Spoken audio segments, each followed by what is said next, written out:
CUT special series में एक बार फिर से आपका स्वागत है। इस एपिसोड में हम उन प्रश्नों को देखेंगे जो आपके परीक्षा के लिहाज से बेहद महत्वपूर्ण साबित हो सकते हैं। तो चलिए शुरू करते हैं। सरकार द्वारा 2022 में लॉन्च किए गए पोर्टल का नाम क्या है, जिसका उद्देश्य आवेदक द्वारा ऋण आवेदन और संवितरण प्रक्रिया को आसान बनाना है? ए. स्वायत्तता, बी. जनसमर्थ, सी. ई श्रम, डी. युक्ति। इस प्रश्न का सही उत्तर है विकल्प बी. जनसमर्थ। चलिए देखते हैं इसके विश्लेषण को। नागरिकों के लिए ऋण आवेदन और संवितरण प्रक्रिया को सुव्यवस्थित और सरल बनाने के लिए भारत सरकार द्वारा वर्ष 2022 में जनसमर्थ पोर्टल लॉन्च किया गया था। अगला प्रश्न है, किस वर्ष संयुक्त राष्ट्र महासभा में बोलते हुए प्रधानमंत्री नरेंद्र मोदी ने अंतर्राष्ट्रीय योग दिवस मनाने का प्रस्ताव रखा था? ए. 2013, बी. 2015, सी. 2016,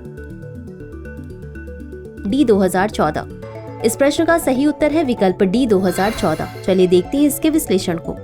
27 सितंबर 2014 को प्रधानमंत्री नरेंद्र मोदी ने संयुक्त राष्ट्र महासभा में अपने संबोधन के दौरान अंतर्राष्ट्रीय योग दिवस मनाने का विचार प्रस्तावित किया था। अगला प्रश्न है, यदि ताहिती में दबाव का अंतर ऋणात्मक हो तो क्या होगा? ए.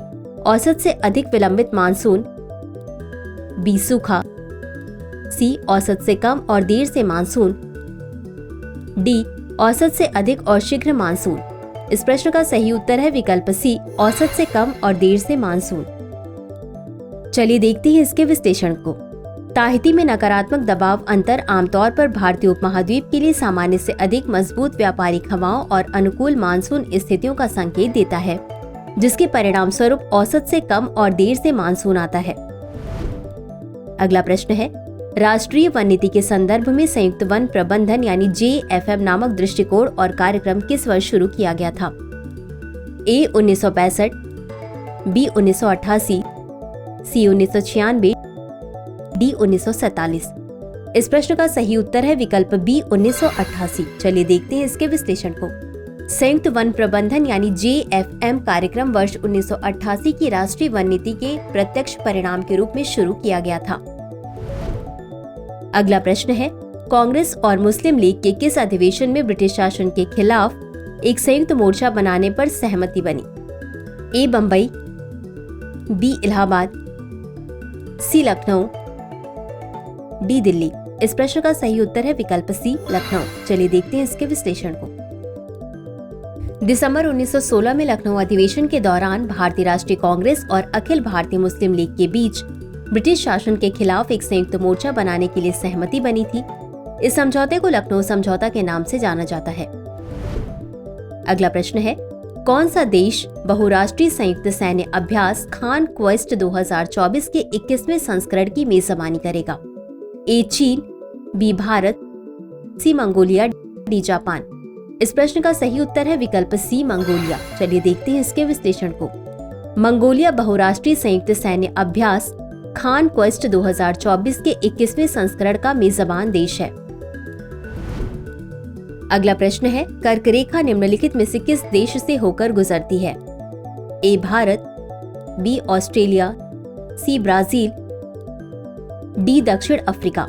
इस प्रश्न का सही उत्तर है विकल्प ए. भारत। चलिए देखते हैं इसके विश्लेषण को। कर्क रेखा एक काल्पनिक रेखा है जो पृथ्वी के चारों ओर लगभग 23.5 डिग्री उत्तरी अक्षांश पर है। यह 16 देशों से होकर गुजरती है। अगला प्रश्न है, राष्ट्रीय ग्रामीण रोजगार गारंटी अधिनियम 2005 के अंतर्गत काम का अधिकार योजना पहले चरण में कितने जिलों में लागू की गई थी? ए. 150, बी. 200, सी. 100, डी. 120। इस प्रश्न का सही उत्तर है विकल्प बी. 200। चलिए देखते हैं इसके विश्लेषण को। राष्ट्रीय ग्रामीण रोजगार गारंटी अधिनियम 2005 के अंतर्गत काम का अधिकार योजना फरवरी 2006 से प्रथम चरण में 200 जिलों में क्रियान्वित की गई थी। अगला प्रश्न है, अगस्त 2021 में किसने उभरते सितारे फंड प्रायोजित किया? A. IDBI and LIC, B. ICICI bank, C. HDFC bank, D. Exim bank and SIDBI. इस प्रश्न का सही उत्तर है एक्सिम बैंक एंड सिडबी। चलिए देखते हैं इसके विश्लेषण को। अगस्त 2021 में लॉन्च किए गए सितारे फंड को भारत के एक्सिम बैंक और भारतीय लघु उद्योग विकास बैंक द्वारा संयुक्त रूप से प्रायोजित किया गया था। अगला प्रश्न है, निम्नलिखित में से कौन सा इथेनॉल का प्राथमिक उपयोग है?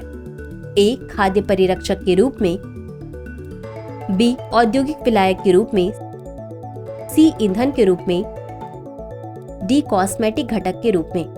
इस प्रश्न का सही उत्तर है विकल्प सी, ईंधन के रूप में। चलिए देखते हैं इसके विश्लेषण को। इथेनॉल का इस्तेमाल ईंधन के रूप में व्यापक रूप से किया जाता है। इसे गैसोलीन के साथ मिलाकर स्वच्छ ईंधन बनाया जाता है, जो ग्रीन हाउस गैस उत्सर्जन और जीवाश्म ईंधन पर निर्भरता को कम करता है। तो चलिए अंत में देखते हैं आज के अभ्यास प्रश्न को। कृष्णदेव राय दक्षिण भारत में किस साम्राज्य के शासक थे? ए. चोल साम्राज्य, बी. पांड्य साम्राज्य, सी. विजयनगर साम्राज्य, डी. होयसल साम्राज्य। इस प्रश्न का उत्तर कमेंट बॉक्स में जरूर दें। आज के लिए बस इतना ही। धन्यवाद।